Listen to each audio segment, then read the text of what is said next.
Nicolas Pilard est artiste peintre et sculpteur, mais il est aussi professeur d'art à Marseille et il expose dans le monde entier. Dans cet entretien d'aujourd'hui, nous allons parler de son parcours, de son métier, mais aussi de son rapport à la nature et au recyclage et d'art sacré. Bon visionnage.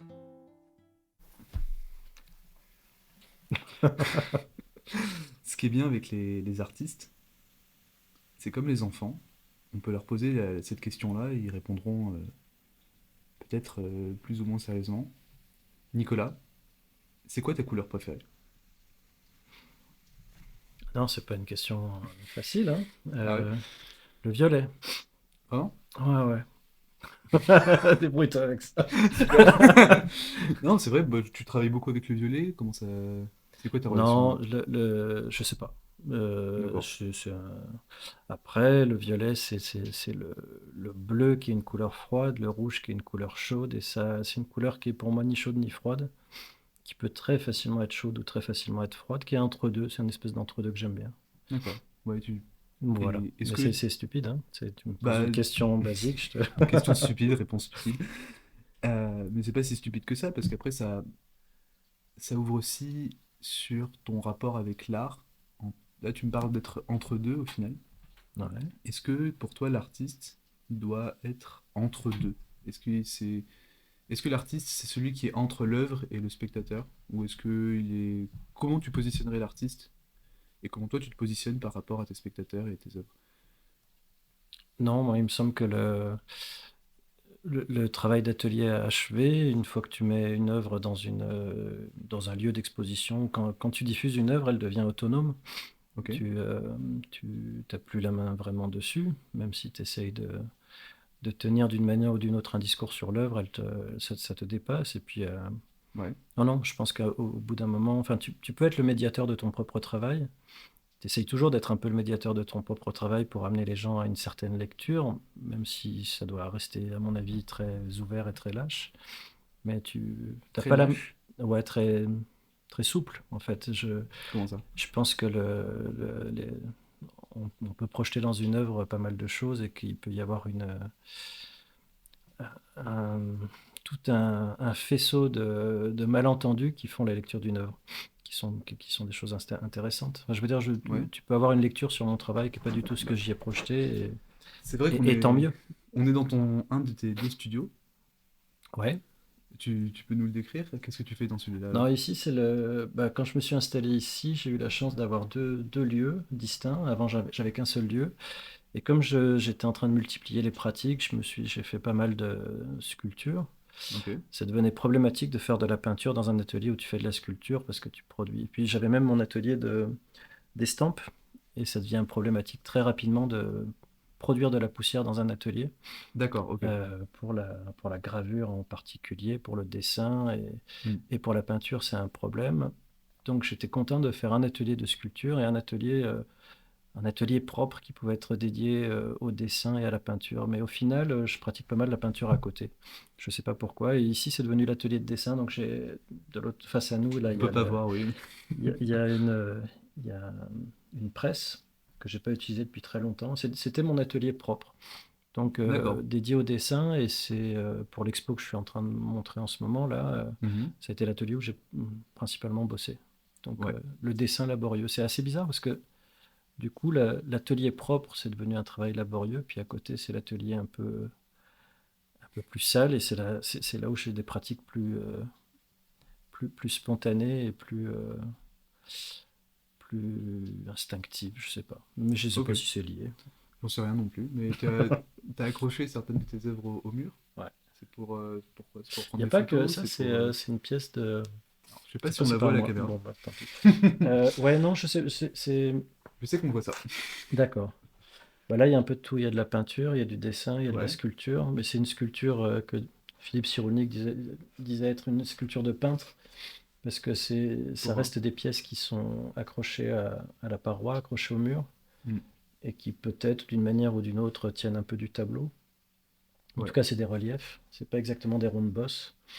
Donc un type de sculpture un peu particulier.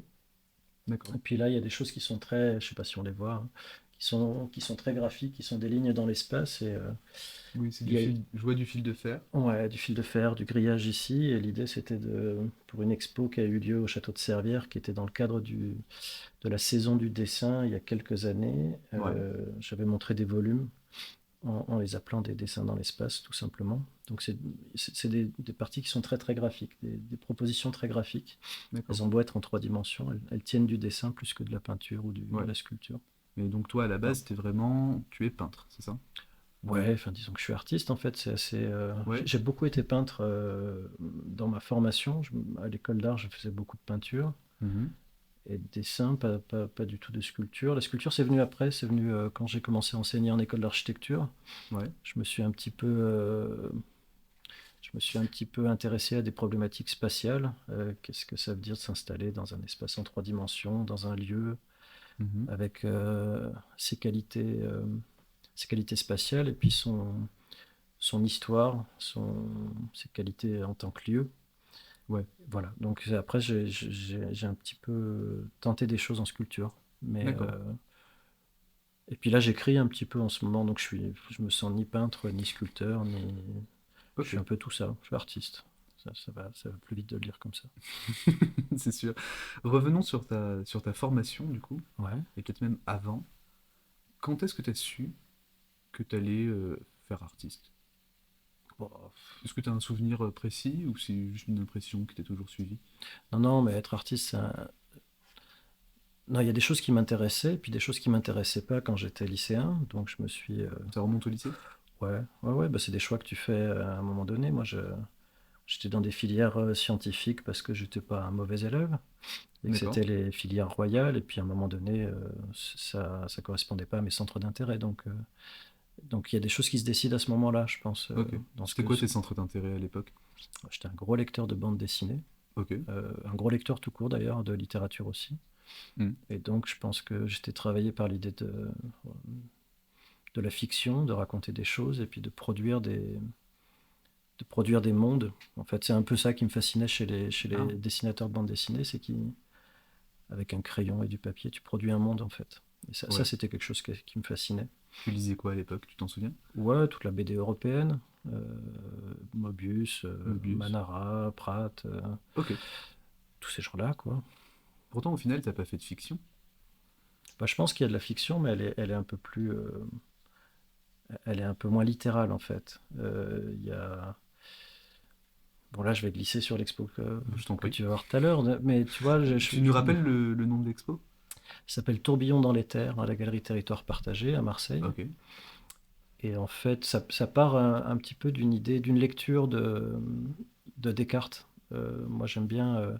Je me suis intéressé un petit peu à la pensée du XVIIe parce que j'ai un centre d'intérêt en ce moment, c'est l'artiste Pierre Puget. Donc, c'est quelque chose D'accord. qui me travaille. Je voulais, pour pouvoir aborder son œuvre, la mettre en perspective avec la philosophie de l'époque. Donc, je me suis intéressé à Descartes, à Pascal, à Gassendi, enfin tous ces gens-là, Hmm. Spinoza, Leibniz, etc. C'est Et j'ai c'est découvert, vachement c'est large, quoi. c'est hyper large, mais en particulier Descartes, parce que j'ai découvert la querelle du vide en faisant des recherches. Et c'est une histoire qui m'a vachement intéressé, l'idée que Pascal démontre l'existence du vide alors que Descartes euh, était contre cette idée-là. Et pour Descartes, en fait, l'espace ne peut pas être vide, puisque les planètes tournent, c'est qu'elles sont emportées par de la matière, parce que pour lui, c'est forcément mécanique comme histoire. D'accord. Et donc, il imaginait que l'espace était fluide, que l'espace était liquide, et qu'il s'y formait des tourbillons, comme dans la mer, comme dans les ruisseaux, les torrents, et que c'est Hmm. pour ça que les planètes étaient emportées dans des D'accord. tourbillons. Donc, les tourbillons dans les terres, c'est très très littéralement emprunté à Descartes. Je n'ai rien inventé, hein. Ok. Il y a un chapitre, je ne sais plus dans quel livre c'est, mais où il parle des tourbillons et des pirouettes dans les terres. Voilà. Donc c'est assez marrant. Et en D'accord. fait, chez Descartes, on a cette image de Descartes comme un philosophe extrêmement rationnel et mais il y a une imagination très folle. Et en matière de physique et de science, il a été assez inventif, on va dire. Et C'est vrai. puis, très très loin de certaines réalités comme on se les figure maintenant. Après, il a peut-être raison quand même, on y viendra un jour, j'en sais rien. Ouais. Bah, c'est vrai, par exemple, au XVIIe, on avait Leibniz, Hmm. qui était en fait passionné de Yiking, et qui a fait un commentaire du Yiking, donc c'est une méthode de divination chinoise. Alors qu'ensuite, à côté, il a inventé le calcul infinitésimal. Newton, le plus gros de ce qu'il a produit, c'est des revues sur l'ésotérisme. Et toute son invention des intégrales, etc., c'est à côté. Je crois qu'on nous regarde. Et non, c'est intéressant que. Donc, tu essaies de Mais mettre la lumière sur cette réflexion. Qu'est-ce que tu essaies de faire non, non, non, avec, moi c'est des histoires qui me travaillent. Je pense que j'ai toujours des histoires qui me travaillent Mhm. et que ça produit des dessins. Ok, Et je sais pas si les dessins parlent de ces histoires-là. En tout cas, moi je communique ces histoires-là parce elles sont liées à mon travail, mais Hmm. mon travail n'est pas une illustration de ces histoires-là. D'accord. C'est en ça que je ne produis pas non plus de la fiction, mais il me semble que j'ai l'imaginaire qui est nourri par certaines histoires Ouais, et que ça me motive à produire des dessins. Mais après, d'accord. les dessins sont autonomes. Moi, on parlait d'autonomie des œuvres tout à l'heure. Je pense que Ouais, tout ça finit par être autonome. d'accord. Pour revenir sur ta formation, du coup, tu es Ouais. passionné de BD, de Ouais. monde, un peu peut-être alien, de science-fiction, ou c'est juste. T'avais Non, pas un. spécialement de science-fiction. Non, non, bande Ouais, dessinée tout court. ok. Donc après le bac, tu décides de faire les beaux-arts, c'est ça? Mhm. Bah, moi, Ok. j'étais déjà rentré Comment dans ça les s'est passé? annexes des beaux-arts. J'étais déjà un élève. Quand j'étais lycéen, je prenais des cours dans les annexes. Donc, D'accord. j'avais un contact un petit peu avec les beaux-arts, avec ces satellites des beaux-arts que sont les annexes. Ouais. Ce qui a été assez intéressant pour moi, quand j'ai été engagé à l'école d'art, c'était de commencer comme enseignant dans les annexes. Et une annexe, c'est quoi alors Bah, Lumini, Qu'est-ce que c'est? c'est une école qui est un petit peu retirée du centre-ville, hein, qui est dans le campus Ok. de Lumini, À euh, Marseille. à Marseille donc. Et les annexes, c'est plein de petits locaux qui étaient en centre-ville. On avait, je crois, une période jusqu'à 9 ateliers quand l'école était municipale, ce qui n'est plus le Ouais. cas exactement. Hmm. Et dans les quartiers, il y avait des cours qui étaient, en tout cas des ateliers qui étaient ouverts à la pratique amateur ou au périscolaire, donc des enfants qui étaient scolarisés et qui venaient le mercredi, enfin c'est toujours le cas, j'en parle au passé, mais ou alors des amateurs qui voulaient pratiquer, mais qui n'étaient pas dans un cursus supérieur. D'accord. Donc c'est toute une partie de l'enseignement des beaux-arts qui se fait en dehors du cursus supérieur de l'école d'art. D'accord. Et voilà, j'étais déjà dans ces ateliers, et puis après j'ai Ouais. continué comme étudiant à l'école d'art. Ok, t'es entré. C'est sur concours C'est sur l'entrée? concours, ouais. Ok. T'as trouvé ça facile, difficile? C'était comment? Ah bah c'était un monde, moi j'étais complètement niaiseux, j'étais complètement ignare en matière d'art contemporain en fait. D'accord. Venir du monde de la bande dessinée, je suis Ouais. venu avec l'idée un petit peu naïve de me dire que j'allais apprendre le dessin, mais c'est pas forcément les lieux les plus intéressants pour apprendre, pour un apprentissage strictement technique. Ouais. Après, bah, ça a ouvert la boîte en fait. Moi j'ai découvert la peinture, j'ai découvert la sculpture, j'ai découvert l'art conceptuel, j'ai découvert... Mais tu je- produisais rien avant? si, la Ou peinture et est-ce que du c'est dessin. à force de consommer que tu t'es lancé ou t'as toujours peint depuis Non, non, petit? non, j'ai toujours une pratique, mais je pense que comme beaucoup de personnes, ou en Ouais. tout cas comme beaucoup de personnes qui n'ont pas étouffé cette pratique, mais c'est des choses qui viennent de loin. Je pense que D'accord. tous les gamins dessinent. C'est vrai. Moi, je suis resté un gamin. D'accord. Ok. Et du coup, tu te retrouves aux Beaux-Arts. Ouais, C'est combien d'années d'études? c'est 5 ans. En fait, 5 c'est ans. le système.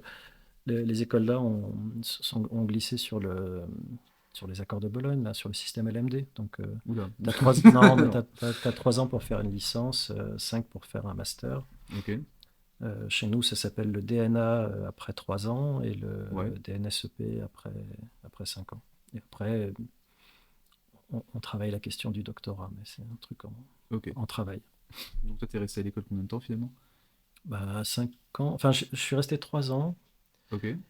J'ai eu mon diplôme de troisième année bien. Enfin, je dis bien, euh, disons que l'école d'art, c'est un cursus où tu passes par des moments de doute, par des moments Ouais. d'abattement, par des moments Ah ouais? euphoriques. Ouais, ouais, c'est très, tu te remets tout le temps en question sur une pratique dont tu sais pas si elle va te faire vivre ou pas de toute façon. Donc ça reste quelque chose d'assez étonnant. D'accord. T'avais conscience en allant à l'école d'art Bah oui, Que il y avait 9 chances sur 10 que tu allais faire autre chose ou pas envie, oui, quoi. je pense que les statistiques, elles sont encore plus criantes que ça. Je sais pas si c'est 3-4% des artistes qui vivent de leur art, Ah ouais, qui ok. sont passés par une école d'art. Après, il y a un bon pourcentage qui travaille dans la culture, mais Hmm. sur des boulots un peu annexes. Ouais, Moi, je suis enseignant finalement, c'est ça qui me fait vivre, hein. ouais, j'allais y venir. Oui, donc mais voilà, enfin, tu passes souvent par des doutes. Hmm. Tu te dis que si t'as pas la reconnaissance de l'école d'art, quelle reconnaissance tu peux aller quémander après, en fait. Comme D'accord. c'est un monde qui était complètement inconnu pour moi, hein, Oui. dans ma famille ou dans mon entourage, j'ai jamais connu d'artiste ni rien du tout, donc T'es le premier artiste de ta famille? euh, dit comme ça fait Je sais pas, mais que bon. je sache, Ok, ou professionnellement en tout cas. Enfin, je pense qu'il ok. y a eu des pratiques, Ah, mais pas professionnellement assumées. Voilà. d'accord. Euh, On dirait que c'est un secret. J'ai non, l'impression quand non, tu parles que non, parce que c'est une sorte de mystère ou de... non, parce que tu peux créer sans être même dans l'idée que tu sois artiste. Je veux dire, et puis Bien même sûr. tu peux avoir des attitudes qui sont maintenant devenues des pratiques artistiques. Comme. Je sais pas, c'est de tout ordre en fait. Quand tu vois les artistes contemporains s'emparent de toutes les pratiques. Hmm. Quand tu vois un Eduardo Catch, qui est un artiste, je crois, mexicain, qui fait qui fait de la manipulation génétique, et c'est sa pratique artistique en fait. Quand tu Ah, vois, ok. tu connais pas, non? Je connais pas du tout. Eduardo Catch, il a fait un petit lapin fluorescent, Ah, d'accord. puisqu'il a mêlé les gènes Oui, c'est les je sais gènes pas, d'une d'une méduse méduse et et d'un un lapin. lapin, et puis il a fait un lapin vert fluorescent. Ok. C'est son œuvre d'art. Donc tu vois que ça peut, au niveau des pratiques, ça peut partir un peu dans tous les sens. Donc le- le- l'art, c'est pas simplement faire du dessin ou de la sculpture ou de la peinture, Ouais. c'est plus une manière de manipuler les choses pour les faire parler autrement que. Hmm. Enfin voilà, c'est surtout une attitude et un regard par rapport à certaines pratiques. Voilà, D'accord. c'est les embarquer dans le champ de l'art. Donc, rétrospectivement, je pourrais imaginer que dans ma famille, il y a eu des pratiques qui n'étaient pas du tout artistiques, mais qui pouvaient être de l'ordre de la création. Voilà, pour le dire largement. Ouais. Mais c'est très vague, hein, mais Non, peut-être. Mais est-ce que tu après, penses que être artiste, c'est dans le sang alors? ah non, pas du tout. Ok. Non, non, et puis on n'est pas forcément artiste tout le temps, en fait. Il peut y avoir des moments où- où- bah, je pense que il y a aussi un besoin et une envie qui est pas toujours. Moi, je connais des artistes qui sont plus artistes, hein, qui sont devenus des enseignants à 100% ou qui sont devenus D'accord. et tu peux être artiste à une période de ta vie et plus l'être après. C'est pas, enfin, il n'y a pas de. Hmm. C'est plus une attitude ou pas une attitude, mais enfin voilà. Est-ce que ce serait un besoin? Ouais, je pense que T'as, c'est t'as- de l'ordre du besoin, ouais. Ouais, ouais, t'as bien sûr. besoin de faire ça? Bah ouais. Ok. Non, Non, sinon mais ça. non, non, sinon Peut-être qu'on pourrait penser par exemple un artiste, c'est quelque chose de réfléchi, il a décidé d'être artiste, il étudie le marché pour ouais, savoir ouais, non, comment il alors s'en non, sort. non, non. Bah, puisque tu voulais parler de ça aussi, moi, mon modèle économique passe pas par le marché de l'art, par Hmm. exemple. C'est ce que je venais de te dire aussi. C'est Ouais, moi, je suis enseignant, je gagne ma vie comme ça, donc j'ai aucune pression vis-à-vis du marché de l'art. ouais. Je crache pas dessus, hein. Si une galerie me propose de me représenter et puis me donne une notoriété et puis me donne les moyens de me passer de mon métier d'enseignant, Hmm. pourquoi pas? Ouais, Donc je crache pas dessus, mais je le cherche pas non plus. J'ai pas besoin de le chercher parce que justement, j'ai ce confort de ne pas être obligé de vendre, ouais. de ne pas être pris à la gorge, et, euh, et ça me va très bien Hmm. pour l'instant. Tu travailles à côté. Quand est-ce que tu es devenu prof? Et prof Alors, de quoi aussi? ouais, bah, Donc j'ai là, tu as fait commencé. tes 5 ans d'études aux Beaux-Arts. Ouais. Avant de parler de ton boulot d'aujourd'hui, quel, leç- quel regret t'aurais par rapport à ta formation aux Beaux-Arts? Et quelle serait peut-être une leçon, quelque chose de vraiment important que t'en as tiré? Bah, Si tu devais faire une rétrospective dessus. c'est une leçon que je donne beaucoup à mes élèves de classe prépa. Enfin, l'école d'art, en tout cas comme elle est, l'enseignement de l'art comme il est pratiqué à Marseille demande beaucoup d'autonomie Hmm. de la part des élèves. Il faut qu'ils comprennent comment fonctionne l'école, qu'ils en tirent parti et qu'ils soient pas passifs, qu'ils attendent pas que les enseignants les prennent par la main. Il faut qu'ils Mhm. aient eux-mêmes l'initiative de ce qu'ils font Ouais. et l'initiative de découvrir les outils de l'école, parce que c'est un très bel outil, cette école d'art. Il y a des ateliers magnifiques Ok. et on peut l'utiliser pleinement, comme on peut passer à côté de pas mal de choses. Moi, quand je suis sorti de l'école et que j'ai dû me trouver un atelier et que j'ai dû m'outiller et que j'ai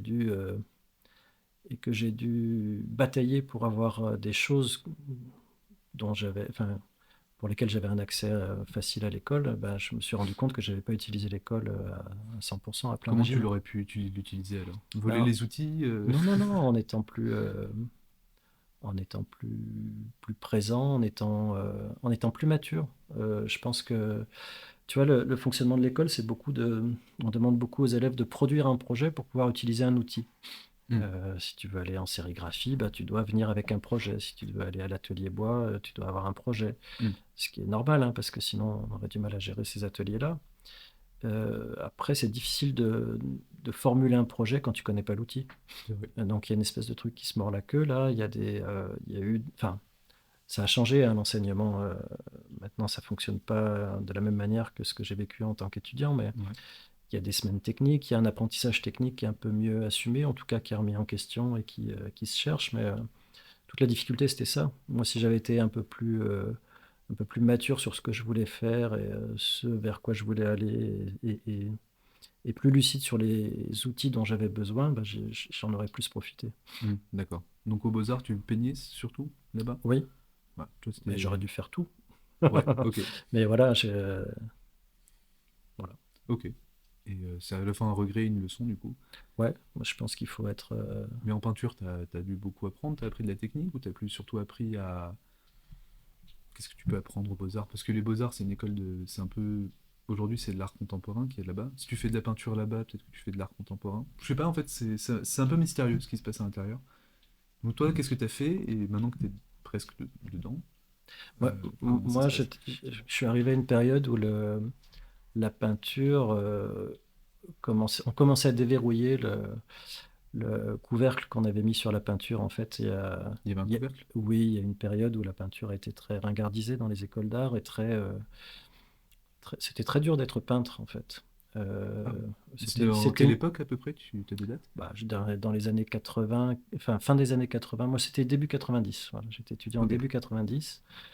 Et il se trouve qu'à cette période, il y avait des artistes peintres à l'école d'art, les Bernard Boyer, Gérard Tracandi, Piotr Ivancevich, qui permettaient d'assumer d'être peintre, qui permettaient de donner les moyens intellectuels d'assumer d'être peintre. Voilà. D'accord. Mais je pense que eux, c'est une génération qui avait vécu le post-support surface et cette idée que quand tu voulais être peintre, il fallait l'asseoir conceptuellement. Voilà. Tu connais un peu cette Ah, histoire-là? Non. pas du tout. Déjà, Les support arti- surface. Alors, les artistes de support surface, c'est une des dernières avant-gardes françaises à la fin des années 60, Mhm. qui imbibait d'idéologie un petit peu, comme ça se faisait à la fin des années 60, assez marqué à gauche. Euh, Comme pas mal de mouvements, pensaient que la peinture de chevalet était c'était un objet bourgeois D'accord. dont il fallait se débarrasser. On était dans une période aussi où ça valait le coup de remuer le cocotier des institutions et du marché de l'art. Et donc, l'idée, c'était de faire un pas de côté et se dire, on va plus faire une peinture qui va bien avec le canapé et qui se vend dans les salons bourgeois, mais on va faire une peinture qui remet en question l'histoire de la peinture, qui revient à des choses beaucoup plus primitives et qui interroge des éléments beaucoup plus primitifs de la peinture. D'accord. Et dans ce contexte-là, c'était certainement la chose à faire à l'époque, hein. Je pense que Mhm. ça a remué pas mal de choses, mais devenir étudiant après ça, ça devenait difficile, j'imagine, parce que tu pouvais pas te taper une petite nature morte ou un paysage comme ça en peinture sans être un vrai petit bourgeois ringard. Ok. Et donc, je pense qu'il y a une génération qui a été un peu étouffée sur ses envies de peinture. Mhm.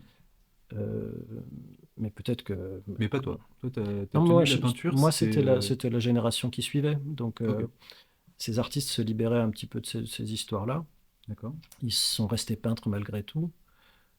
Et ils ont été un exemple. Enfin, je veux dire, ils ont accompagné mes questions de peintre, quoi. Donc, si je n'ai pas le mal vécu. Ok. C'est- C'est quoi Et puis, les questions que tu pouvais te poser en tant que peintre à l'époque? À l'époque, bah, c'est... T'as des exemples de ce que t'as produit Non, il y a alors là, il longtemps? faudrait que je cherche, faudrait que je Putain, fouille, hein, on aurait dû prévoir ça, vite. Ouais, mais non, mais je te le décris, c'est pas très compliqué. Moi, je me suis intéressé à des motifs. J'ai fait beaucoup de paysages et de nature morte, en fait, qui étaient des D'accord. genres un petit peu. Mais rien de plus ringard et bourgeois, tu m'as dit. Tout à fait, voilà, qui étaient tout Voilà. à fait ringards et bourgeois. Mais l'idée, c'était de l'emmener un petit peu ailleurs. Moi, j'ai commencé à peindre des natures mortes avec des pâtisseries tunisiennes, tu sais, enfin, avec des pâtisseries orientales. Ah, d'accord. Et l'idée, c'était que, enfin moi, l'idée d'utiliser de la peinture à l'huile pour, à un moment donné, peindre quelque chose qui dégouline de miel et d'huile, il y avait une espèce Ah, de ok. collusion comme ça, de matière et de choses comme ça, de sensualité. Mhm. Et puis après, évidemment, en habitant Marseille, je me suis mis à peindre des poubelles, des Ah bah, décharges, Calassa. des objets défoncés. Et en Ouais. fait, une des grandes questions, c'était de savoir qu'est-ce qu'on racontait avec la peinture. Et ces objets étaient intéressants parce que les objets qui se disloquent, les objets qui se dégradent, les déchets, les rebuts, c'est des objets qui deviennent autre chose. Mm. Donc on n'est pas dans une description pure de ce que l'objet peut raconter, puisqu'il est déjà en train de raconter autre chose. Je ne sais Oui. pas si tu vois ce que je veux dire, mais En on- gros, vu que l'objet, on l'a jeté, il n'a plus sa fonction première. il a plus sa fonction première. Et puis dans l'endroit où il est jeté, il rencontre un autre objet. Enfin, Ouais. tu sais, l'histoire un petit peu, la définition un peu poétique du surréalisme, hein, tu sais, des rencontres improbables Je entre vois. objets. Et voilà, une chaise qui n'a qu'un pied, qui rencontre un sac poubelle éventré, qui rencontre Mm. des arêtes de poisson, ben, ça commence à raconter autre chose que du poisson, une chaise, et puis Oui, c'est ça vrai. commence à produire Tout autre se chose. mélange au final. Et puis, il y a surtout l'idée que la peinture, elle est plus descriptive, elle se charge plus forcément de raconter l'objet en tant que tel, mais de raconter cette rencontre des objets, c'est-à-dire qu'elle devient... l'objet se dégrade, Ouais. et l'image est plus un enjeu pour le peintre. D'accord. Donc Euh, tu cherchais à faire. C'était quoi l'enjeu alors? et ben, ces Dans. objets étaient un prétexte à faire une peinture assez gestuelle sur des grands formats et à D'accord. glisser vers une forme d'expressionnisme abstrait. Mais tu vois, cette idée d'être le cul entre deux chaises, entre une espèce de forme d'abstraction Mm. qui fait la part belle à la peinture et à l'objet qu'est le tableau, Ouais. mais quand même qui est motivé par la rencontre avec des objets, donc des choses sensibles. C'est pas une peinture froide et complètement nettoyée de toute préoccupation de représentation, Mm. mais c'est une représentation qui a quand même pris largement ses distances avec la description. D'accord. Tu vois ce que je veux dire? Je suis Ouais, je peut-être un vois. peu confus comme Bah, ça. sur beaucoup de tes tableaux, je pense que C'est encore ça un peu, hein, ouais. on voit en fait que tu as des formes, on croit reconnaître des choses, et bon, en fait, on sait pas vraiment ce que c'est à la base. Et ça, c'était plus tes anciennes peintures. Je trouve qu'aujourd'hui, tu as évolué dans un style. Depuis, par exemple, tu t'es installé dans ta Le nouvelle style est une maison. supercherie. Le style est une super. Ah, ça m'intéresse. Tu penses que ça n'existe pas le style? Non, mais c'est un piège. Comment ça? Faut faire gaffe à cette histoire-là. Non, c'est de Kooning qui disait ça, je crois. Ou Willem de Kooning. Ouais. Non, il y a des artistes qui travaillent leur style, mais c'est ridicule, en fait, l'idée de Qu'est-ce qu'on vouloir. travaille alors en tant qu'artiste? Est-ce que, est-ce que le style, c'est pas l'expression d'une idée? Tu cherches à représenter quelque chose et c'est ça qui construit ton style? Ouais.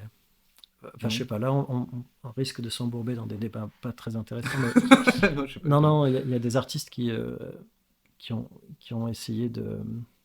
Je pense à Mathieu, par exemple, qui était un artiste assez connu à son Georges époque, Mathieu? et, ouais, Mm. qui est devenu complètement invisible, C'est vrai. mais qui racontait quand même pas mal de bêtises et qui disait qui résumait le travail d'un artiste à l'édification d'un style. Mais ça, c'est plus de la com, en fait, au bout d'un moment. Oui, c'est vrai. Ce qui est intéressant quand commence à se figer un style pour un artiste, c'est de trouver un subterfuge pour s'en dégager. Il ne faut pas se faire piéger par un style, par une manière de faire. Oui, c'est ça.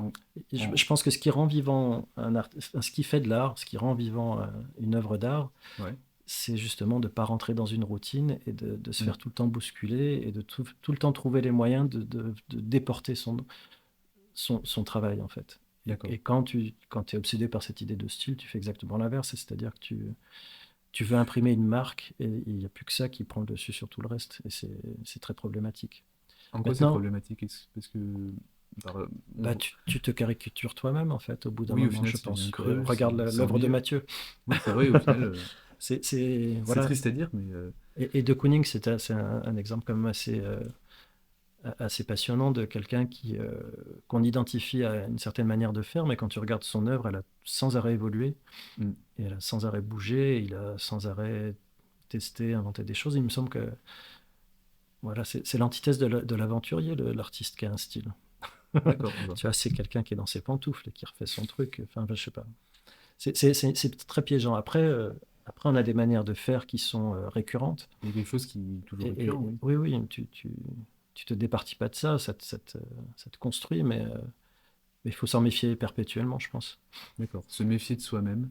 Non, se méfier de l'idée de style. Ah, Ouais, et l'idée de de style. soi-même aussi, ouais, C'est un peu mais soi-même au final, parce que c'est nos réflexes et on est construit aussi par sa propre histoire et par ce qu'on a vu et par oui, oui, bien sûr. ce qu'on a fait. Après, Quelqu'un aura des doigts différents et peut-être va tenir le pinceau différemment. oui. Non, on aura tous une manière ou une manière de faire, Ouais. mais c'est différent du style, à mon avis, Ah, la d'accord. manière. Le style, c'est quelque chose qui te caractérise en termes d'identité, et ça, Mm. c'est très problématique. Alors que la manière, tu, tu, Juste, tu l'as malgré toi, juste je pour finir pense. sur cette histoire de style, et après on va revenir sur ce que tu as fait après tes études. C'est pas quand même important pour un artiste qu'on le reconnaisse de loin et qu'on sache qui il est, rien qu'à ce qu'il a produit.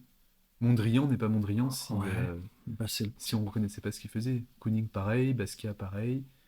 Ils ont cette chose-là. oui, Et d'un point de vue marketing, c'est super. ouais, Voilà. Euh, Après, mais c'est important d'avoir les deux, ce que tu dis. C'est-à-dire qu'il faut aussi montrer qu'on sait évoluer et qu'on se c'est pose pas, toujours c'est des pas qu'on questions. sait évoluer. Je pense que quand tu abordes une œuvre, Mhm. il faut que tu aies une part d'inconnu dedans. Ouais, Il faut que ce soit une aventure de faire un dessin, de faire une peinture ou de faire une sculpture. Il faut que. Enfin, moi, j'ai besoin que. ouais, tu Et saches. c'est pour ça que je rate et que je fais beaucoup de croûtes, hein, D'accord, tu mais rates ça. beaucoup. Ouais, ouais, ouais. Enfin, surtout. Ouais, je rate beaucoup, ouais. Heureusement. Et comme disait Beckett, quand enfin, être artiste, c'est l'art de bien rater les choses. Euh, mais il me semble que c'est le seul intérêt à être artiste, c'est ça, c'est de prendre un peu des risques, quoi. Enfin, c'est des risques tranquilles, tout seul, Oui, quand confortablement à même. l'atelier, mais des risques intellectuels, quoi. Je vois. Après tes études, directement devenu prof? Non, non, non, non, Qu'est-ce qui non. s'est passé entre deux? Ah bah, à la fin de mes études, je suis devenu un chômeur diplômé, donc Ah, super. j'ai bossé dans le bâtiment, je bossais avec un artisan, D'accord. menuisier. Tu faisais menuiserie? Ouais, Ok. ouais, je faisais puis comme j'étais nul en menuiserie, enfin j'étais un grouillot, quoi, donc je ponçais les planches, je peignais les volets, je montais des étagères en mélaminer. C'était de la survie, quoi, c'était un boulot, Hmm. mais moi j'aimais bien l'atelier de menuiserie. D'ailleurs, enfin, en habitant dans les bois et en retravaillant le bois que je Ouais. peux récolter, s'il y a des choses qui me reviennent de là, mais euh, tu repars un peu à zéro quand tu as fini l'école d'art. C'est-à-dire que Hmm. tu étais la tête dans le guidon pendant 5 ans à construire quelque chose, et puis quand tu sors dans la vraie vie, ben, tu te rends compte que tu sors d'une bulle, quoi. C'est Ouais. très très dur, hein, d'être. T'as pas continué t'as forcément continué les questions que tu te posais Oui, oui, à non, par contre, l'école, tu les as continuées après. j'ai jamais quitté ma pratique. Jamais, D'accord. jamais. Ouais. C'était à côté du boulot, c'était un truc de Voilà, survie. voilà. Ok.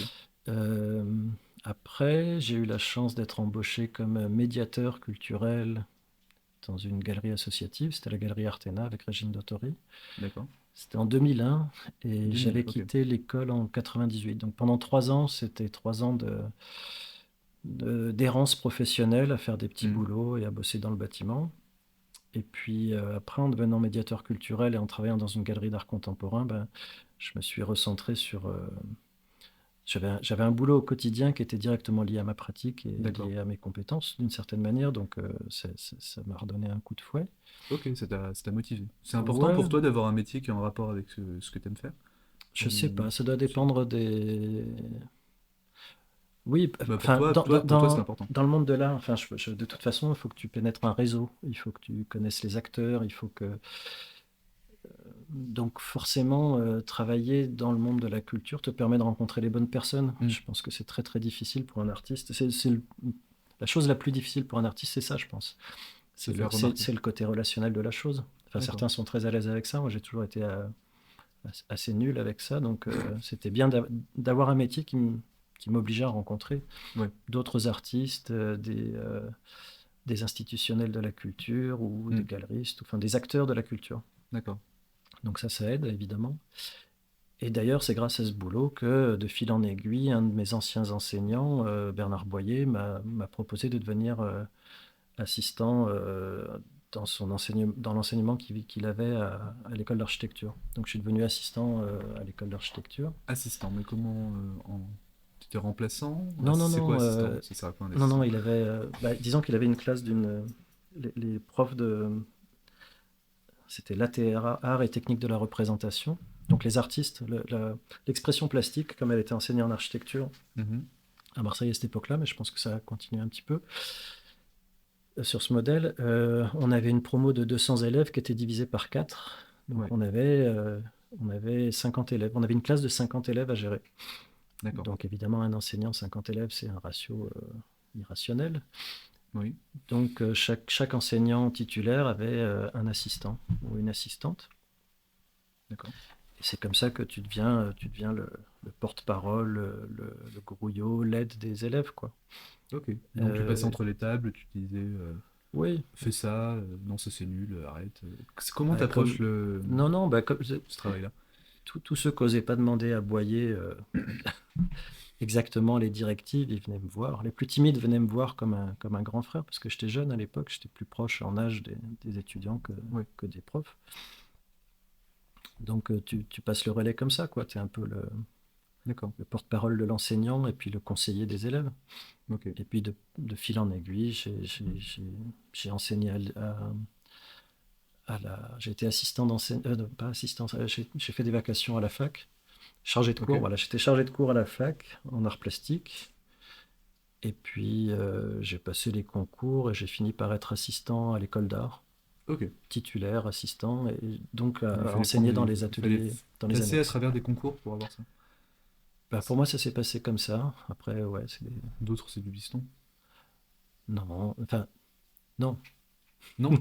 Non, c'est de la cooptation, on va pas appeler ça du piston. D'accord. Euh, mais non, moi je suis passé par des concours nationaux en fait, mais qui Ok. n'avaient pas tellement de valeur auprès des écoles. Ah. C'est-à-dire que moi j'étais sur liste d'aptitude. Enfin, après, c'est rentré dans des trucs Ouais, administratifs mais pas en fait, très intéressants. bah, l'important c'est vaut mieux connaître des gens que. Au final, l'aptitude et le diplôme national ne vaut moins qu'un réseau et la connaissance des bonnes personnes, j'ai l'impression. Oui, mais c'est un peu le cas pour tout, non? C'est pas forcément propre à l'art. Oui, peut-être.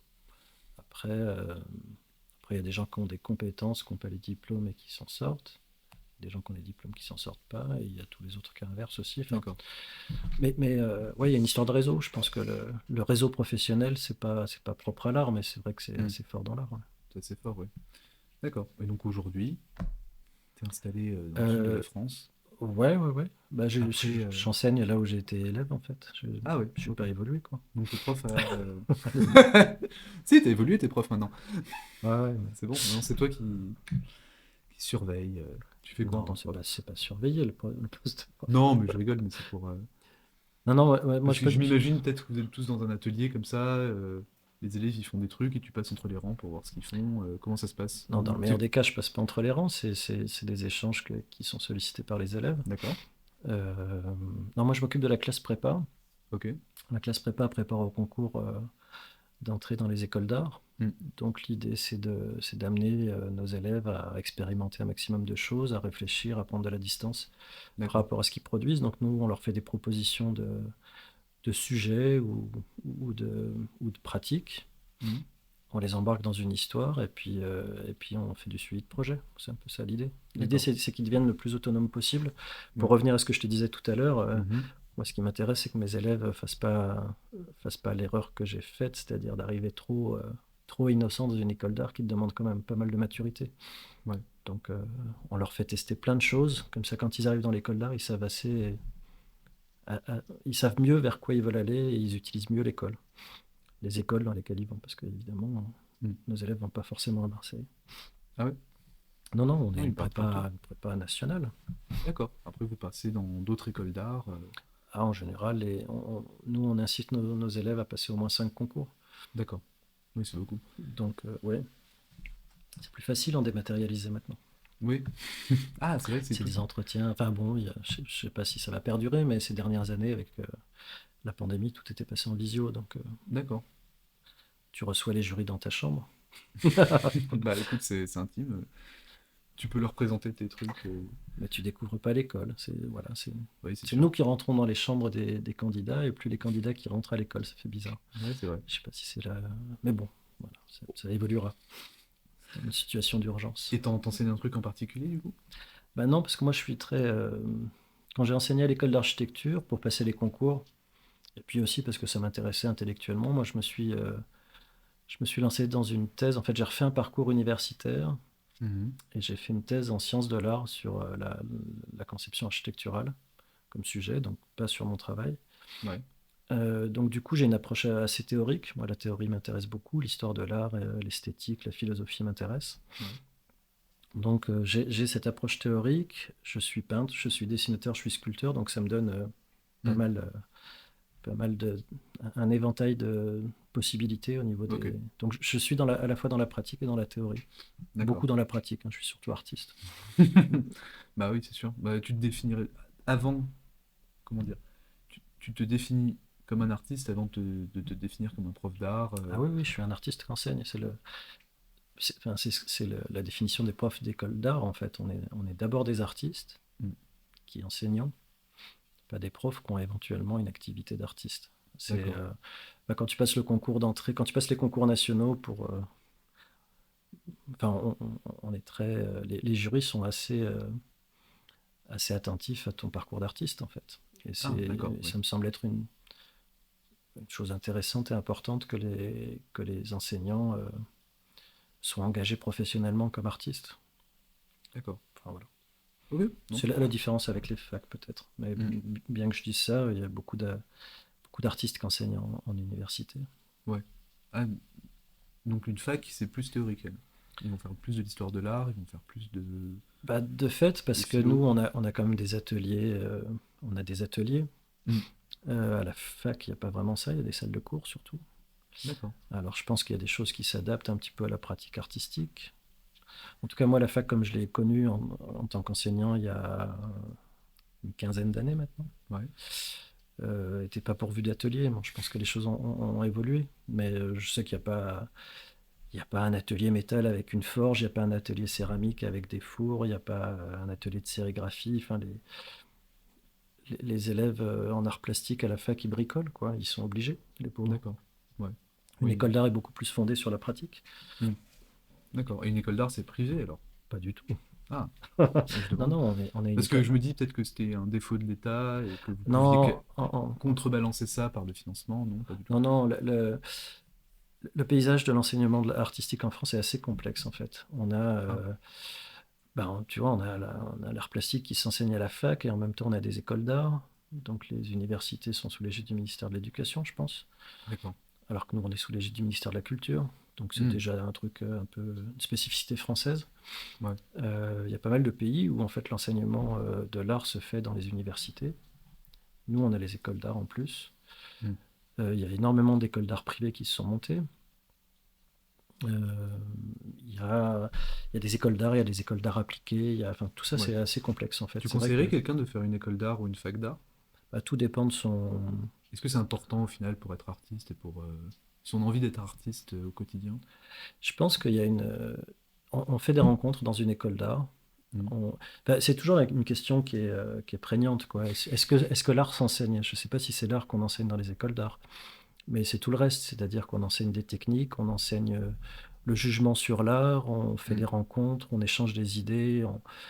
Tout ce qui fabrique un artiste, enfin tout ce qui alimente, tout ce qui nourrit un artiste, on le trouve dans une école d'art. Après, si tu n'as pas vraiment le profil pour, tu le deviens difficilement. Mais, D'accord. mais la figure de l'artiste actuellement, enfin, il y a des figures très très différentes et des types très très différents. Il y a des artistes qui ressemblent à des chefs d'entreprise.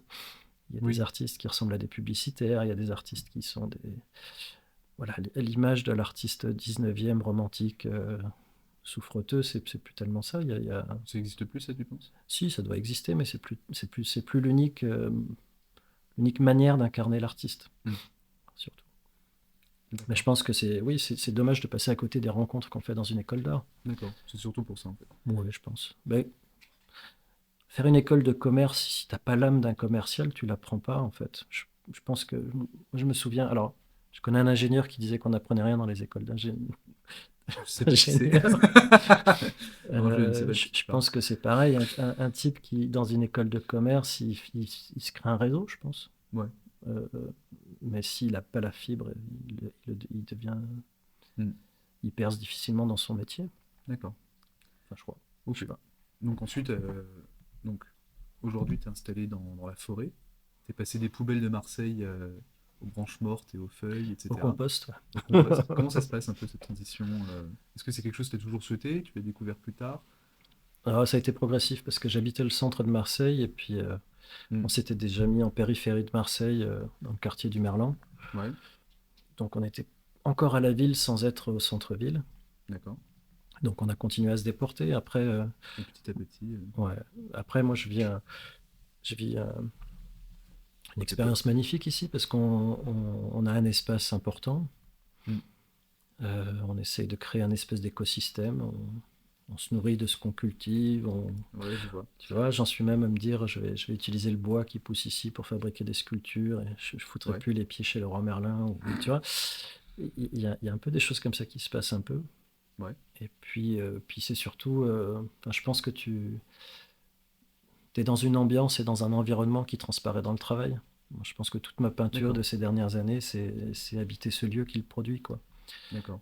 Euh, Comme avant, les poubelles t'inspiraient et ouais, donnaient l'esprit aux le choses. monde urbain m'imprégnait. Je pense que si j'avais une certaine approche un peu géométrique ou constructive, c'était à la fois l'influence de l'école d'architecture et du travail que j'y faisais, mais c'était Hmm. aussi le fait d'habiter dans un espace urbain.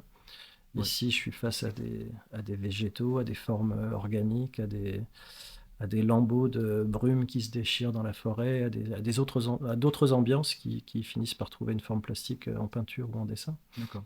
ou en sculpture même. Et donc, tu t'es installé ici pour ça, ou est-ce qu'il y a aussi une volonté politique euh, d'autonomie, par exemple, on a vu sur C'était Internet, une beaucoup de gens volonté. qui se sont lancés dans ça. Est-ce que toi, c'est rigolo, mais c'est pas forcément le but. Non. C'était plus un environnement qui te plaisait, Bah, après, c'est pas mon choix à moi, c'était un choix familial, Oui. donc c'est pas uniquement mon choix. Il y a ce fantasme ici de devenir un petit peu autonome, de produire son électricité, de récupérer ses eaux usées, de les retraiter, d'être dans un écosystème vertueux et puis de pouvoir agir sur ce que tu produis et sur ce que tu consommes, sur Ouais. ce que tu produis en tant que déchet, sur ce que tu consommes. Donc c'est sûr que ça fait partie un peu de la donne, mais c'est pas non plus un militantisme forcené qui nous a emmenés là, c'est surtout une qualité de vie. Oui. Ok. Voilà, faut pas... Qualité de vie, bon, peut-être que t'es un peu loin de la ville, t'as peut-être du mal à... Moi, ça me va très bien d'être loin de la ville, Ok, parfait. C'est parfait. Loin de ça. tranquille. Ok, et puis ça a un peu travaillé ton travail, comme t'as dit. Est-ce que tu pourrais me présenter une œuvre que t'as mis ici, par exemple? Parce que t'es passé de la sculpture, donc c'était en 2015 que tu as commencé à faire de la sculpture, c'est ça? Ou t'en faisais Oh, avant? j'aurais du mal à dater ça, ouais, mais dans ces eaux-là, ouais, 2000, je sais pas, Parce ouais, que je vois que 2013, non, t'as... c'est plus vieux. Est-ce qu'il y en a une parmi là que tu as envie de nous présenter et qui t'intéresse? Pas spécifiquement, D'accord. Tu les as installés je, pour faire des photos? pour les avoir sous les yeux, je sais pas. D'accord. Si je prends celle-là, je sais pas si ça donnera quelque chose à l'écran. Bah, Sur ton peut-être écran, mais... on peut la montrer à la caméra vite fait. Toc. Donc c'est une pièce qui est assez plate, en fait, c'est plusieurs plans. Ouais. Et c'est quelque chose qui fabrique quelque chose qui est de l'ordre du paysage, en fait. Il y a la skyline de quelque chose qui pourrait être une montagne. Mhm. Donc il y a des plans comme ça, c'est une espèce d'espace scénique. D'accord. Donc c'est de l'ordre du paysage sans l'être complètement. Il y a quelque chose qui est de l'ordre du dessin, ça pose des lignes. Il y a Oui, des tu masses, il y a des... t'arrives pas à sortir de la masse et de la ligne, en fait. Ouais, mais c'est Alors que c'est du dans... vocabulaire élémentaire, ouais. Ouais. Voilà, Mais Ouais, t'essaies pas d'en sortir, c'est autre chose. Non, mais c'est mon matériau, en fait. Ouais. Donc c'est pas que j'en sors pas, mais c'est que... Mais c'est drôle que tu réutilises, parce que là, c'est des planches, C'est des rebuts, en fait. C'est une c'est des expo que rebuts, j'avais oui. fait avec des rebuts. Ouais. J'avais fait... Mais c'est un peu la même histoire. J'avais fait des grandes sculptures Mhm. pour une exposition. C'était au Passage de l'Art en 2015, je crois. Ok. Tout avait fini à la benne, en fait, parce que en plus, j'étais en train de déménager. Je préparais le déménagement, donc je m'étais dit que je ramènerais pas tout ça à la maison. J'avais Donc, t'as fait jeté des... tes œuvres. Ah ouais, ouais. D'accord. Après, c'était des pièces qui étaient en placo, en, Ça, c'est en marrant, fer ça. à béton. Enfin, c'était des matériaux pauvres, en fait. Donc l'idée, c'est de se dire... ce qui est important, c'est, enfin, si je dois reproduire la pièce, ça me coûtera le prix du matériau, mais je sais comment la fabriquer maintenant. Enfin, c'est pas, D'accord. la pièce réside pas dans sa matérialité, c'est juste dans Oui, la. l'intérêt de l'œuvre n'est pas dans le fait concret. Mais comment tu peux jeter une œuvre après les avoir fait peut-être que ça pouvait valoir quelque chose, tu aurais pu peut-être les Disons que vendre. quand, Ou c'est le si- concept qui était important. voilà, Comment... imagine que tu sois poète, c'est pas le livre dans lequel est ta poésie qui fait l'œuvre, c'est ta poésie. Donc tu sais que D'accord. si tu jettes le livre, ta poésie existe encore. Ok. Non, mais C'est c'est juste une C'est incarnation. Après, intéressant parce que y a- tu pourrais jeter tes tableaux aussi. Mais les tableaux j'en existent. ai jeté quelques-uns, hein. Ouais, il faut Ah bien oui. faire de la place à un moment donné. Mais D'accord. ce qui est intéressant avec la peinture, c'est qu'on peut, on peut prendre une peinture ratée, et Dieu sait si j'en ai, et s'en servir de point de départ pour produire une autre proposition. Donc on peut recouvrir. Hmm. Dans la peinture, on recouvre. Donc on peut indéfiniment recouvrir, et ça c'est... Donc je les jette pas parce que c'est des peintures potentielles intéressantes. D'accord. Et puis, C'est des points de départ tu intéressants. économises l'étoile aussi, c'est pas mal. Oui. Non, mais c'est bien, t'es travaillé par le recyclage, j'ai l'impression. Ouais, pas De très... la poubelle à la représentation de cette poubelle-là, ce qui n'est pas, c'est pas du recyclage, c'est même l'inverse. Et là, tu es ici, tu reprends les matériaux qui sont autour de toi pour en faire quelque chose, Ouais. sans forcément commander de la glaise depuis je ne sais pas où, commander des pigments Ah particuliers, bah, la etc. glaise, elle est dans la vallée, là, donc Bah ouais. on est dans une vallée argileuse, donc il n'y a pas de souci. Non, mais c'est... Enfin, ouais, je sais pas, c'est pas une obsession non plus, mais Ah, d'accord. Non, non. parce que moi je le remarque, et puis ça me fait penser aussi au cycle naturel, Oui. mort, naissance, etc. Quelque chose qui maintenant aujourd'hui t'entoure complètement, vu que tu es dans quasiment la forêt. Ouais.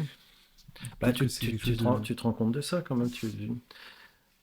Ce que, ce que les paysans brûlaient. Enfin, tu vois, quand les gens font leur jardin puis qu'ils brûlent les végétaux, qui les encombrent, Ouais.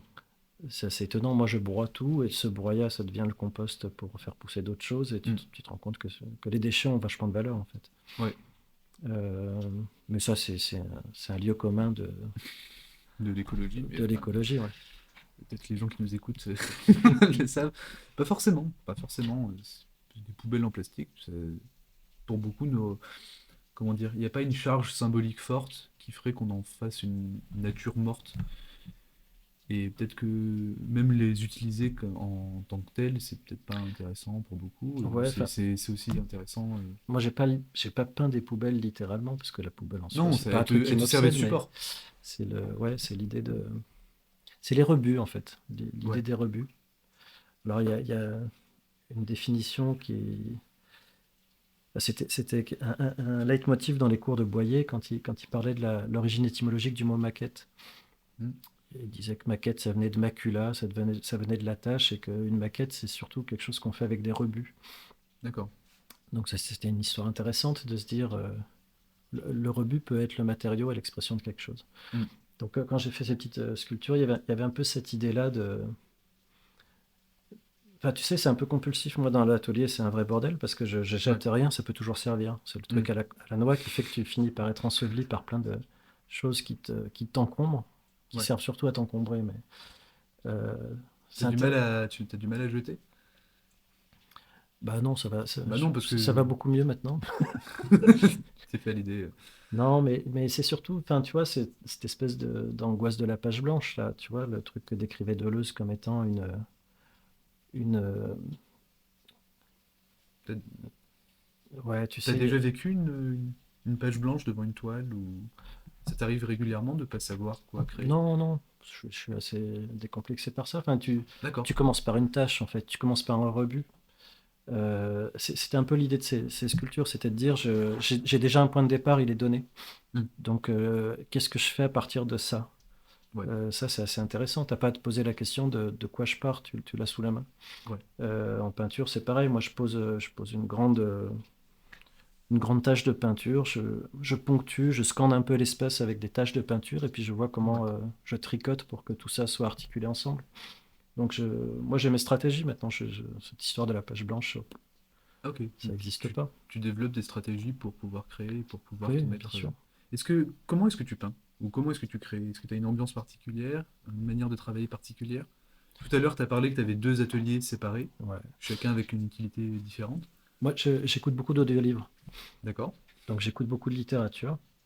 Et donc, enfin, c'est ce que je décrivais dans un petit catalogue. J'ai l'esprit qui est complètement embarqué dans une fiction. Et du coup, j'ai les mains qui sont libres de faire ce qu'elles veulent, quoi. D'accord. Elles sont pas obligées d'être intelligentes ou de faire des choses intelligibles, puisque mon esprit est déjà pris dans le récit et dans le verbe, quoi. D'accord. Donc, j'aime bien cette idée-là. Et puis, tu vois, tous ces dessins laborieux qui sont très méticuleux, qui sont très obsessionnels, bah, ça se tricote, comme dirait Gilles Lexiu, qui est un artiste qui, que- avec qui on a eu l'occasion de travailler dans la formation où j'interviens. Ouais. Il dit qu'il tricote comme une petite vieille avec des choses qu'il récupère. Moi, je pense qu'il y a un peu ça aussi dans le dessin. Tu veux montrer ce dessin-là? Ouais, par exemple, celui-là ou d'autres petits. Alors, je Mais tire, si je tu y crois que arrives, c'est voilà. bon. Hop là. Il est immense. C'est Ouais, pas si grand, mais je suis quand même. il y a des choses qui se répètent. Ouais. Il y a une, Bon, t'es il y a- devant ta feuille, voilà, il y a tu une fais des stratégie traits petit à petit. de saturation de l'espace, en tout cas. Hmm. Donc, petit à petit, j'en rajoute, j'en rajoute, j'en rajoute. Et, voilà, ce qui fait peut-être des dessins indigestes, Bah, peut-être mais il y a un on sait travail pas où laborieux. regarder, mais en même temps, ne pas savoir où regarder, c'est aussi une sensation qui est intéressante en peinture, je trouve. Ce Ouais. sort de, ça te remplit complètement. Bah, c'est un espèce, ouais. C'est pas vraiment un all-over, il y a quand même des centres de gravité, il y Oui, a bien quand même sûr. une composition, mais il y a certains dessins qui sont comme ça, ouais, ils sont Et il est fait en quoi ce dessin-là? à l'encre, C'est que de l'encre. encre sur papier, Ah ouais, d'accord. Et comment tu arrives à faire ces traits? Bon, on va parler au, technique. au Moi, pinceau, c'est au pinceau, c'est des Et traits au donc tu pinceau. fais des petits traits. Voilà, Ah oui, d'accord, ok. ça prend des heures. Ouais, je crois bien. Après, je reviens au lavis dessus pour. Tu vois, il y a un modelé, il y a certains tics d'expression qui peuvent venir de la bande Alors dessinée ou j'espère de. qu'on voit bien la Ouais, caméra. je sais pas. J'en sais pas non plus, j'ai pas de retour vidéo. Tant pis. Ok, super. On va la poser. Ouais, on va la poser. Ok, donc là tu t'es mis à l'encre. Tu as une phase aquarelle, huile. Bah, c'est pas des phases, moi j'y reviens. Tu reviens tout le temps, ça a toujours Ouais. été là. Disons que quand tu tournes en rond avec un médium, tu vas en questionner un autre pour voir comment un autre Mm. outil peut débloquer les problèmes que tu as avec un. Non, c'est bon, c'est calé. Il tient là. Ok, super. D'accord, ok. Je vais vraiment dire un passage un petit livre que tu as écrit qui s'appelle Circulation, Petite Circulation, et qui m'intéressait, parce qu'il va ouvrir peut-être sur une conception de l'art qui est intéressant, ou dans lequel. Oula, c'est en train de tomber. Donc, je disais dans lequel tu dis la chose suivante. La lauze que j'ai ramassée est un instrument affûté pour la prière. Il prend sa place parfaitement entre les deux mains, en épouse les paumes et désaxe légèrement les doigts. Ce n'est pas une prière verticale, c'est une hiérophanie bancale, tordue, partielle. Je n'arrive pas à lire ce mot. La schistosité. La schistosité. Schistosité. C'est du schiste. Tu vas nous expliquer tout ça. Est une plastique de l'accident, loin des géométries cristallines du diamant. Alors, j'ai trouvé la phrase un instrument affûté pour la prière. C'est très belle d'abord, parce que moi ça m'évoque les sacrifices incas. Je Et- sors du champ. Hein. Oui, mais Parce pas que de je me souci. demande si je l'ai pas là, la dose. En fait, je peux te montrer. Donc la lauze c'est une pierre, Ouais. et tu as trouvé des pierres. Ah non, celui-là. Ah, tu l'as là.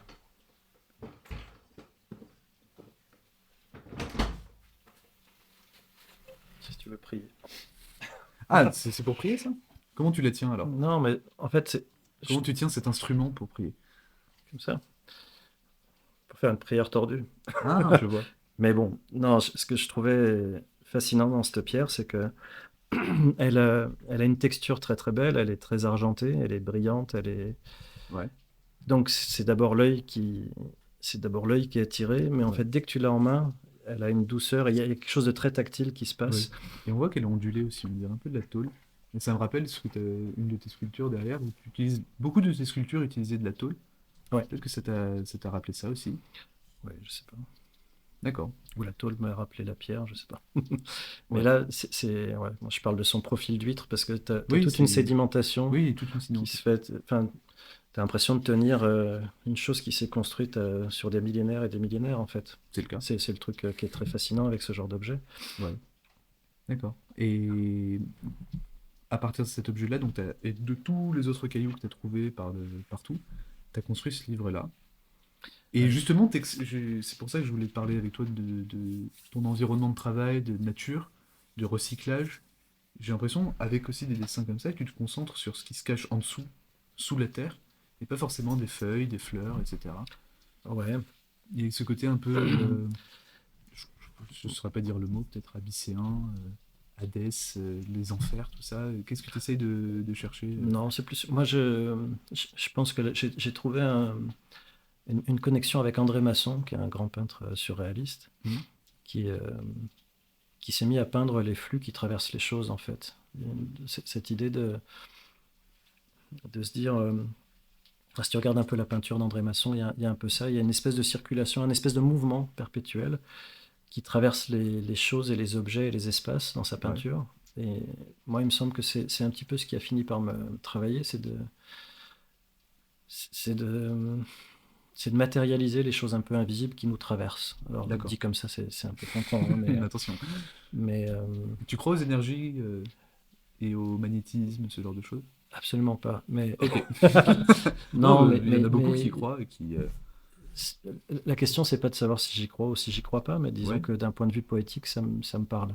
d'accord. Après, j'ai pas d'affinité avec C'est cette beau. manière de voir les choses, ouais.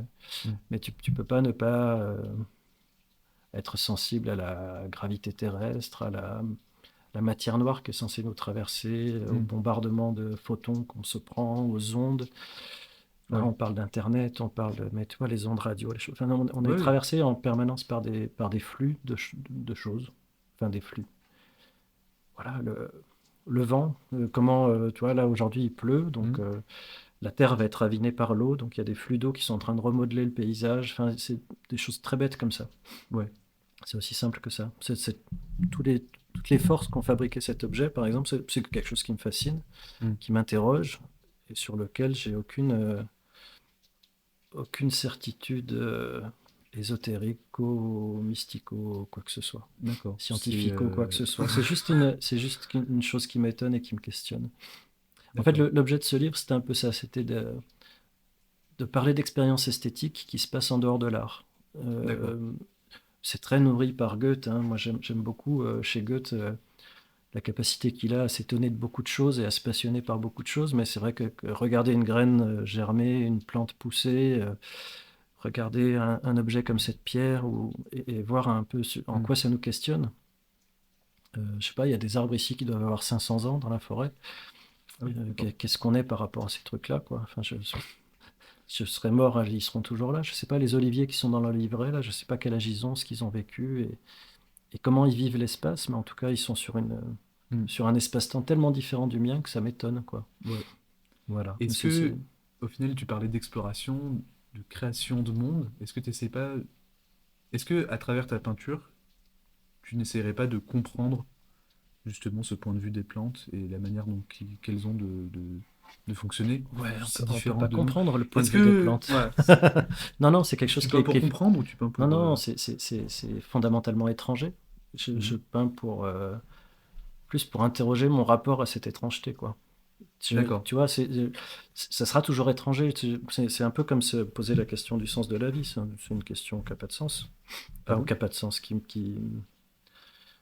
Enfin, y répondre, ce serait insensé, je pense. D'accord. Oui.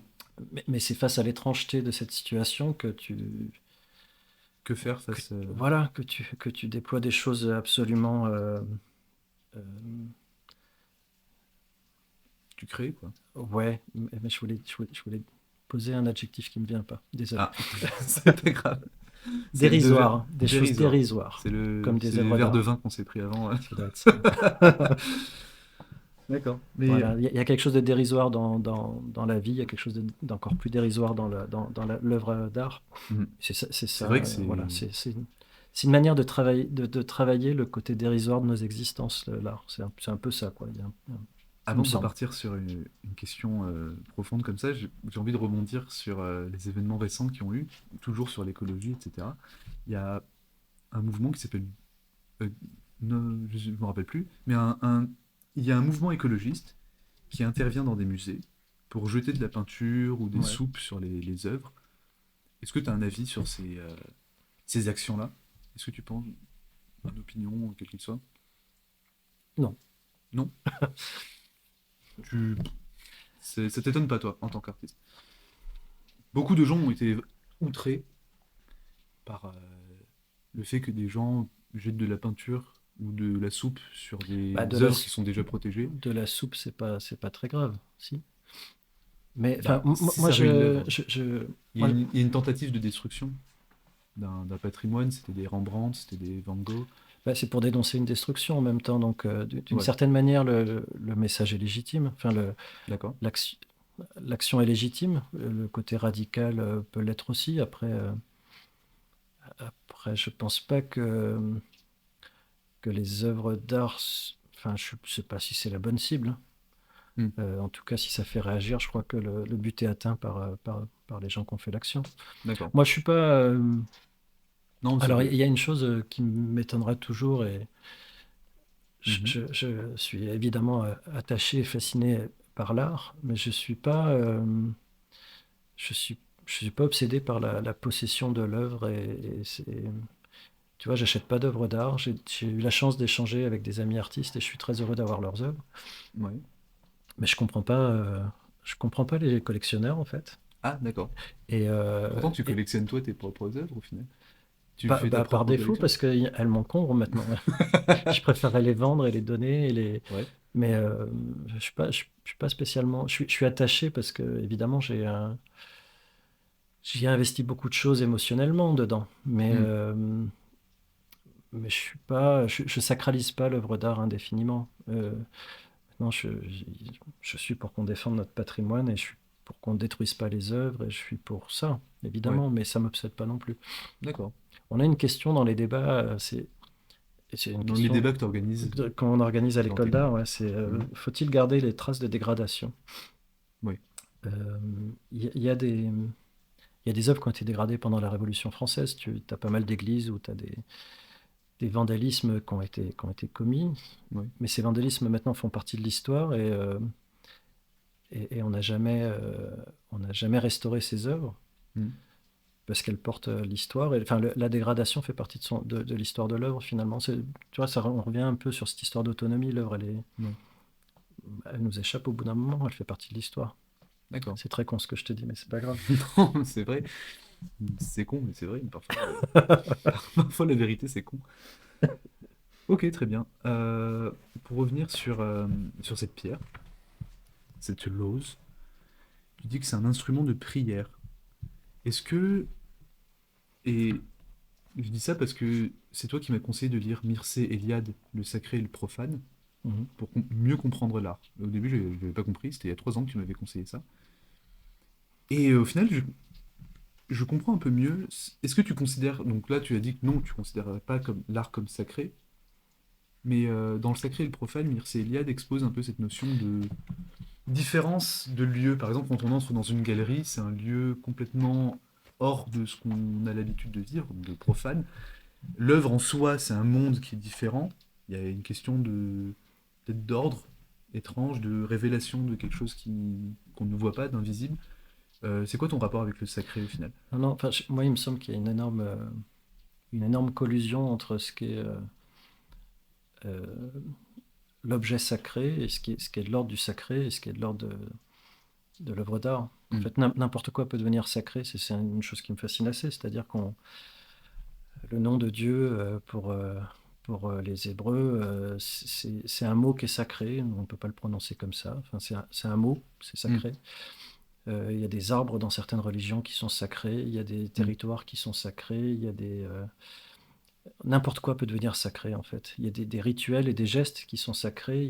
Je pense que le musulman, quand il pose un tapis par terre, il définit un espace sacré le temps de sa prière, et puis quand il remballe son tapis, l'espace est plus sacré. Enfin, il y a quelque chose qui est de l'ordre de la... Enfin, il y a une grande collusion entre le sacré et l'art, en fait, et l'artistique, Ouais. qui suspendent un petit peu le rapport qu'on a quotidien et très mécanique et pragmatique aux choses. C'est-à-dire que quand tu es face à une œuvre d'art, tu as une lecture, enfin ça c'est des choses que Schaeffer a développé un petit peu dans le... Je sais plus comment il s'appelle son bouquin. Je peux pas t'aider. Ça me revient plus. Sur le phénomène esthétique. Le phénomène esthétique, c'est un moment où ta perception est déjà surstimulée, et puis elle va pas chercher dans une œuvre d'art ce qu'elle cherche dans ton quotidien. D'accord. Ta vision te sert à te guider, te sert à trouver les objets dont tu as besoin. Il y a une forme d'utilité dans le quotidien, et quand tu es face à une œuvre d'art, tu suspends cette perception du monde qui est très pragmatique pour être dans une expérience qui est d'un autre ordre. Et je pense que dans le sacré, il y a un peu cette histoire-là aussi. D'accord. Parce que je ne sais pas si c'est ce qu'on appelle l'époqué chez les phénoménologues, mais je suis un peu court sur la question.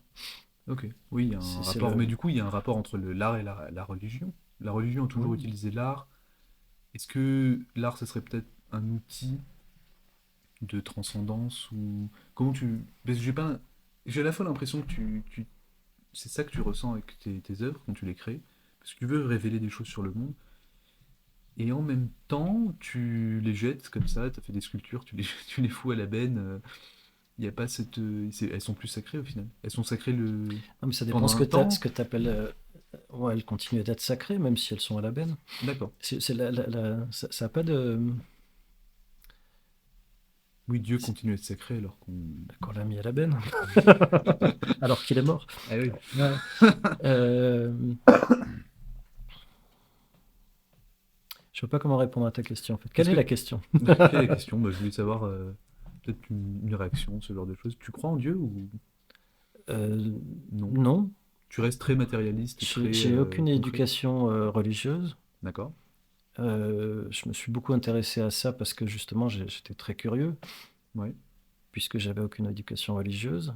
Après, le mystère du monde est entier pour moi, donc je suis ouvert à toute interprétation et à toute... D'accord.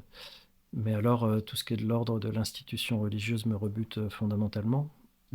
Après, moi, le mysticisme m'intéresse, l'expérience qui peut permettre de construire une vision du monde, ou une expérience du monde m'intéresse. Moi, les mystiques m'intéressent. Ouais.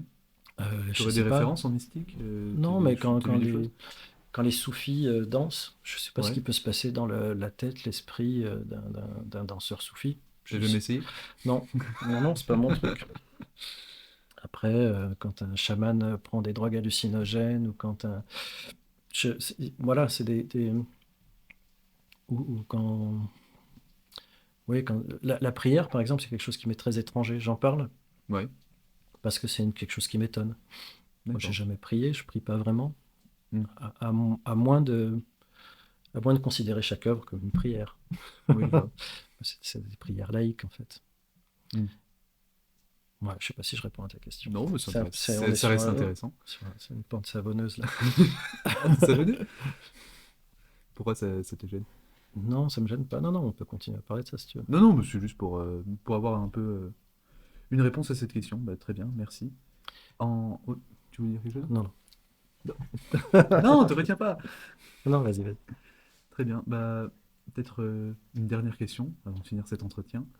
Euh, Si tu avais un conseil à donner à quelqu'un de, disons, 18 ans, il a son bac, il ne sait pas vraiment s'il veut faire artiste ou pas. Si tu avais un conseil à donner, même pour tous les jeunes en général, quel serait ce conseil? Non, Non, je pense qu'il y a que des cas particuliers, donc c'est sortir des grandes sentences comme ça, c'est toujours Ouais. très piégeant. Euh, un conseil à quelqu'un, je sais pas. Moi, la seule chose qu'on craint, en fait, d'une manière générale, nous, les enseignants en école d'art, Mm. c'est un peu le dilettantisme, en fait. Je pense que on, on peut être un peu attiré par l'art, par, euh, par l'image de l'artiste, hein, encore un peu romantique, ou par Mm. l'image de... Même l'artiste publicitaire attire énormément de gens. Oui, oui, mais... Ce côté star. Pardon? Le côté un peu star. Voilà, le côté un peu star. Il y en a qui peuvent se faire une idée un peu fausse de ce qu'est un artiste, Mhm.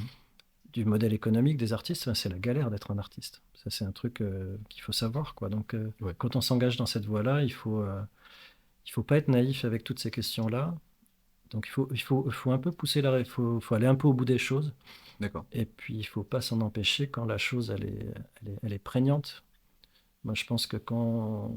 Enfin, moi, je sais pas, moi, quand j'étais adolescent, j'étais très travaillé par ces questions-là. Et je produisais des dessins, et je produisais Mm. des textes, et je lisais, je me nourrissais beaucoup culturellement, donc forcément, j'avais l'impression d'avoir foutu le pied dans un territoire à découvrir, en fait. C'est Mm. un peu comme être à l'orée d'une forêt et se dire, tiens, j'ai envie de rentrer dedans, parce que là, il y a des choses qui m'appellent. Ouais. Mais après, faut pas rester à l'orée indéfiniment, il faut vraiment... c'est très con ce que je suis en train de dire. Pourquoi tu Mais trouves ça con? non, non, mais Ça te paraît évident? faut pas être, enfin, je veux pas être sentencieux, quoi. Il faut, D'accord. je Tu l'es pense, pas, t'inquiète pas. non, non, mais c'est un choix difficile. Je pense que c'est pas un choix facile Mm. et que c'est un choix que tu peux faire qu'en connaissance de cause. Donc il faut que tu t'y colles, quoi, vraiment. Faut pas avoir envie d'être artiste si t'es pas obsédé par certaines questions. Il y a un côté monomaniaque dans le travail des artistes. Et je crois qu'il D'accord. faut être un peu cinglé, quoi. Laisser parler sa monomanie, peut-être. Ouais, voilà. Et c'est une bonne chose, hein, parce que vaut mieux qu'elle s'exprime comme ça Mm. qu'autrement. C'est clair. Mais c'est une belle conclusion. Voilà. Merci, Mais, Nicolas. bah, de rien. On va à l'expo alors. Allez.